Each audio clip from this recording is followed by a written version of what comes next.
Hey, my name is Ben. Today I'm going to talk to you about the process I went through with the client to develop this logo right here for Nemrac Transport Solutions. Let's jump into some of these boards.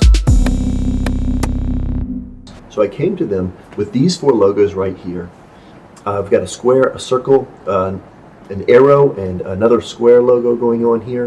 When I came into the project, they had the idea that whether it's your car that needs a tow or someone else's car that you need to tow away, you want it to be handled with care. And so they thought about moving vehicles as like a magic carpet ride. And so you can see in the first one here, you have the square, you have Nemrac Transport Solutions, and then you have the car on the magic carpet and some clouds going on there.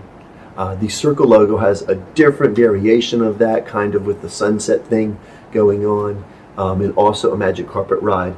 Those same curves from the magic carpet led me to this idea of the arrow and the road, the dashed line on the road to show that it's a road, having it read Nemrac Transport Solutions, kind of following that curve and give it a lot of direction. The fourth logo here shows a variation of different kind of vehicles. Really, although they do move vehicles, they also wanted to advertise for the business that they move many different types of things. And so I wanted to have a few different vehicles in there for that and just kind of use the silhouettes and keep it very simple.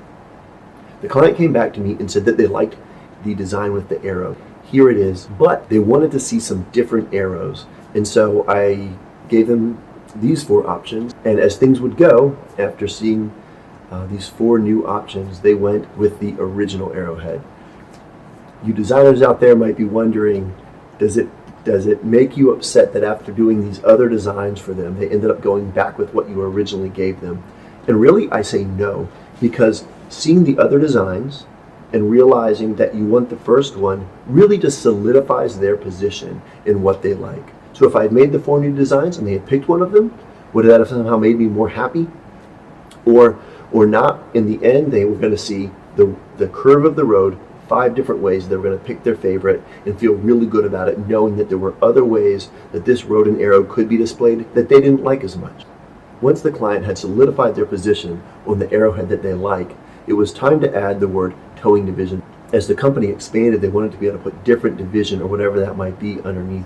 Let's move into color. So they told me that they wanted warm color. This first board here, you can see that I went with a very rich, deep red. Of course, when you're working with red, when red fades or red gets light, it turns to pink. So I wanted to give them something very dark and rich. You can see in the top left, you have the logo, just black. I also gave them a 2-color option that's black and red. I wanted to give them an option that was just flat red if they wanted to just keep that one color. And then you can see there's also a gradient in there. Going with 2-color can be a great way to save money once you get into the print process, allowing you to use a 2-color print rather than 4-color process.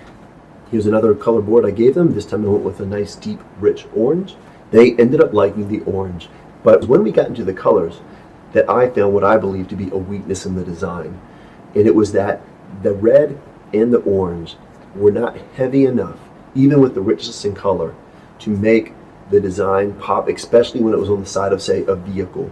And so that's when I made the choice to add a stroke to the word Nemrac and to the word towing division. Here is the final logo. This is how it came out. Please like and subscribe. Please check out the other videos on this channel. Come back and see us soon.